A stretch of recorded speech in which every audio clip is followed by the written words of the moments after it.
کہ دنیا میں سب سے بڑی نعمت کیا ہے اور دنیا میں سب سے بڑا عذاب اور سب سے بڑی مصیبت کیا ہے۔ حضرت علی رضی اللہ فرمایا کرتے تھے کہ جو شخص کھانے پینے پہننے اوڑھنے اور ضروریات زندگی کے پورا کرنے کے آلات اور اسباب کو ہی نعمت سمجھے، اس کے عذاب کا وقت قریب آ گیا اور اس کی عقل جاتی رہی۔ اس کے عذاب کا وقت قریب آ گیا۔ جو یہ سمجھتا ہو کہ دنیا کی نعمتیں ہی نعمتیں ہیں، یہی وجہ ہے کہ لوگ ان چیزوں کو نعمت سمجھ کر سب سے بڑی نعمت سے غافل ہیں۔ دنیا کی چیزوں کو نعمت سمجھ کر سب سے بڑی نعمت سے غافل ہیں۔ دنیا کی مادی شکلیں اور اسباب اور ضروریات زندگی یہ اصل نعمت نہیں۔ کیوں؟ اس لیے کہ ان شکلوں پر جنت کی ہمیشہ کی نعمتوں کا مدار نہیں ہے۔ ان شکلوں پر جنت کی نعمتوں کا مدار نہیں ہے، بلکہ اگر محض یہی اسباب اور شکلیں مسلمانوں کو زیادہ دے دی جائیں تو یہ اسباب اور یہ شکلیں ان پر جہنم کے عذاب کا مدار تو ہو سکتا ہے، لیکن جنت کی ابدی نعمتوں کا مدار دنیا کے اسباب اور کائنات کے نقشوں پر نہیں ہے۔ توجہ سے بات سننا، اس لیے کہ کافر ہمیشہ کے عذاب میں اس لیے رہے گا کہ اس کی دنیاوی تھوڑی سی زندگی میں پوری زندگی کفر کا ارادہ ہے، حالانکہ دنیا کی زندگی تو آخرت کے مقابلے میں کچھ بھی نہیں ہے۔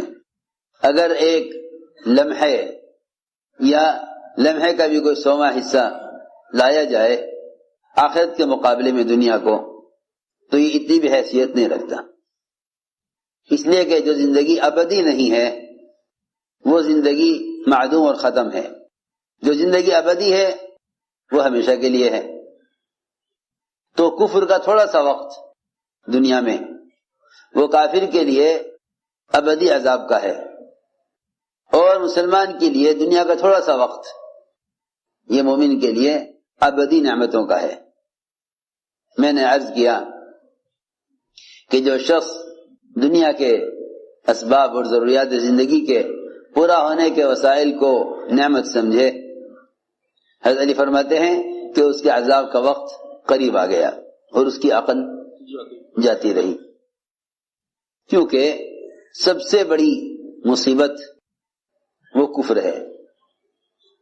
دنیا میں اللہ تعالی کے استغنا کا مظہر کفر ہے، دنیا میں اللہ کے استغنا کا مظہر کفر ہے، اور آخرت میں اس کے استغنا کا مظہر جہنم ہے، اور دنیا میں اللہ کے فضل کا سب سے بڑا مظہر ایمان ہے، اور آخرت میں اللہ کے فضل کا سب سے بڑا مظہر جنت ہے۔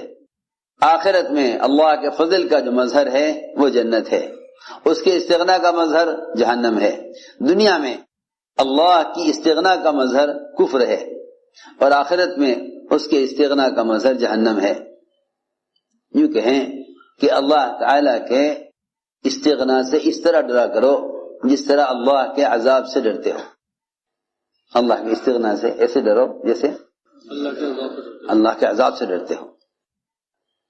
اللہ کے استغنا سے ایسے ڈرا کرو جیسے اللہ کے عذاب سے ڈرنا چاہیے، اس لیے کہ اس کی ذات بہت مستغنی ہے۔ میں نے عرض کیا کہ اگر کسی کافر کے کفر کو دیکھیں تو اس سے اللہ تعالی کے استغنا کا دھیان آئے گا کہ اللہ کی ذات کتنی مستغنی ہے، اللہ کی ذات کتنی مستغنی ہے کہ اس نے ایک انسان کو کفر پر رکھ کر یہ بتلایا ہے ایمان والوں کو کہ مجھے کسی کی وحدانیت اور کسی کی عبادت کی اور کسی سے اپنی بڑائی کے بیان کرانے کی ضرورت نہیں ہے۔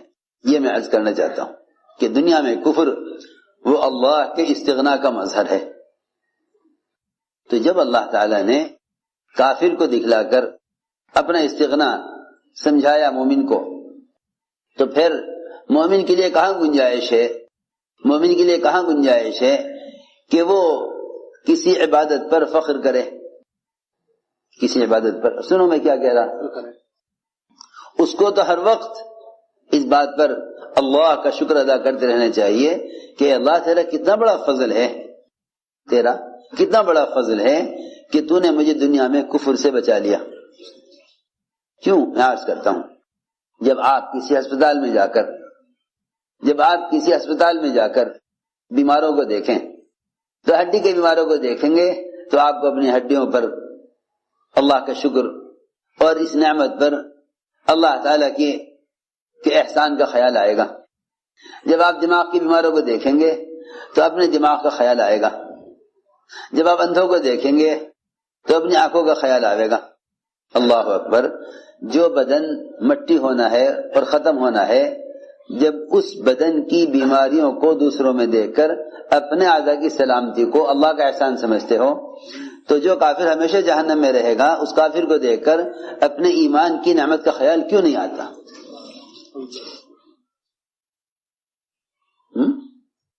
میں حیران ہوں کہ اس زمانے میں پڑھے لکھے کیا عوام سب مسلمان ایمان کی نعمت سے غافل ہیں۔ وہی سمجھتے ہیں یہ تو ایک ہماری پیدائشی چیز ہے، حالانکہ آپ دیکھ رہے ہیں کہ یہودی، نصرانی، مشرک اور کافر ہر مذہب کے گھر میں بچے پیدا ہو رہے ہیں، ان کے پیدا کرنے والے، ان کو جننے والے، وہ انہیں اپنے اپنے مذہب کی تعلیم دے رہے ہیں۔ سوچنے کی بات ہے۔ اس لیے میں نے عرض کیا کہ جو شخص دنیا کی نعمتوں کو نعمت سمجھے اس کی عقل جاتی رہی، اس کے عذاب کا وقت قریب آ گیا۔ سب سے بڑی نعمت نعمت اسلام ہے۔ اس لیے کہا گیا الحمدللہ علی نعمت الاسلام، کہ اس زمانے میں مسلمان غیروں کی طرح صرف دنیا کی نعمتوں کو نعمت سمجھتا ہے، دنیا کی نعمت کو نعمت سمجھتا ہے۔ اس لیے فرمایا لئن شکرتم لازیدنکم، اگر تم نے شکر کیا تو ہم نعمت کو بڑھائیں گے، ہم نعمت کو بڑھائیں گے، اور اگر تم نے ناقدری کی تو ہم تم سے اس نعمت کو چھین لیں گے۔ غور کرنے کی بات ہے کہ وہ دنیا جس سے اللہ کو نفرت ہے، اگر اس دنیا کو جس سے اللہ کو نفرت ہے، اگر اس دنیا کو ضائع کیا جائے، وہ دنیا جس سے اللہ کو نفرت ہے اور جو اصل نعمت نہیں ہے، اس کو اگر ضائع کیا جائے تو لوگ کہتے ہیں کہ میاں رزق کو ضائع مت کرو ورنہ تم سے رزق چھین لیا جائے گا۔ تو دنیا جس سے اللہ کو نفرت ہے، اگر اس دنیا کے ضائع کرنے پر دنیاوی نعمت کے چھن جانے کا اندیشہ اور خوف، اور لوگ ڈراتے بھی ہیں، اس سے لوگ اسے ڈراتے بھی ہیں، تو پھر اسے اندازہ کرنا چاہیے کہ وہ ایمان جو اللہ کو محبوب ہے اور جس ایمان پر ہمیشہ کی نعمتوں کا مدار ہے، اس ایمان کی نعمت کی ناشکری سے ایمان کتنا ضائع ہو جائے گا ایمان۔ اور اگر حقیر دنیا شکر کرنے سے بڑھ سکتی ہے تو جو ایمان اللہ تعالیٰ کو عزیز ہے اور محبوب ہے، اس ایمان کی قدر کرنے سے ایمان میں کتنا اضافہ ہونا چاہیے۔ لیکن اصل بات یہ ہے کہ لوگ ابھی شکر کو ہی نہیں سمجھے کہ شکر کیا ہے۔ لوگ نعمت کے شکر میں اللہ تیرا شکر اتنا کہہ دینے کو شکر سمجھتے ہیں، حالانکہ یہ شکر کی ادائیگی نہیں ہے، یہ شکر کی ادائیگی نہیں ہے۔ زبان سے شکر ادا کرنا الفاظ کی ادائیگی ہے، شکر کی ادائیگی نہیں ہے۔ سنو توجہ سے بات، لوگ زبان سے کہہ دیتے ہیں اللہ تیرا شکر، یہ شکر کی ادائیگی نہیں ہے، یہ الفاظ کی ادائیگی ہے۔ سنو توجہ سے بات، یہ شکر کی ادائیگی نہیں ہے، یہ شکر کی ادائیگی نہیں ہے۔ کیوں؟ اس لیے کہ انسان کے سارے بدن کے اعضاء، انسان کے بدن کے تمام اعضاء نعمتوں سے فائدہ اٹھاتے ہیں، اور سب سے چھوٹا عضو زبان وہ شکر ادا کرے۔ یہ کیسے؟ یہ کون سے انصاف کی بات ہے؟ بات سمجھ میں آ رہی؟ سارے بدن کے اعضاء تو نعمتوں سے فائدے اٹھاویں اور سب کی طرح سے شکر کو ادا کرے زبان۔ یہ کیا بات ہوئی؟ سوچو تو صحیح۔ آپ کا کوئی کام ہے، تجارت کا، ملازمت کا، اس میں کوئی رکاوٹ پیش آ گئی، آپ نے 2-4 آدمیوں سے بات کی، میں کہا جی دیکھو آپ کا کام ہو جائے گا، لیکن فلاں فلاں فلاں فلاں فلاں 4 آدمی 6 آدمی یہ سب ان سب سے متعلق ہے یہ کام، آپ ان سے جا کے کہیے۔ ایک کے پاس گئے اسے بتایا، دوسرے کے پاس گئے اسے بتایا، آپ کا کام 6 آدمیوں نے مل کر کیا، تو آپ مجھے بتائیے کہ آپ ان 6 آدمیوں میں سے ایک کا شکریہ ادا کریں گے یا سب کا کریں گے؟ آسان بات ہے، آپ شکریہ کس کا ادا کریں گے؟ سب کا یا ایک کا؟ تو سب کا شکریہ ادا کریں گے۔ بالکل اسی طرح انسان کے بدن کے تمام اعضاء وہ ضروریات زندگی میں ایک دوسرے کے ساتھ ایسے جڑے ہوئے ہیں، اور ضروریات زندگی میں تمام اعضاء ایک دوسرے کے معاون ہیں، اس لیے زبان سب کی طرف سے شکریہ ادا نہیں کرے گی، بلکہ بدن کے ہر عضو کو حکم پر لانا، یہ اللہ کی نعمت کا شکر ادا کرنا ہے۔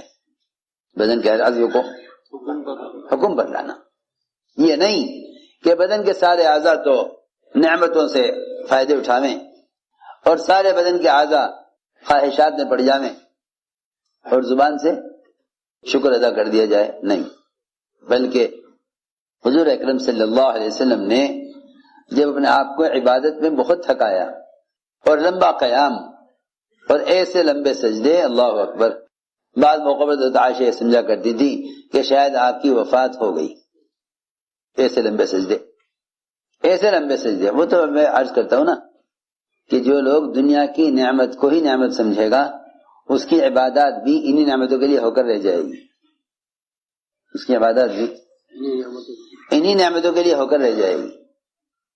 جو دنیا کی نعمت کو نعمت سمجھے گا اس کی ساری عبادات بھی اسی نعمت کے لیے ہو کر رہ جائے گی۔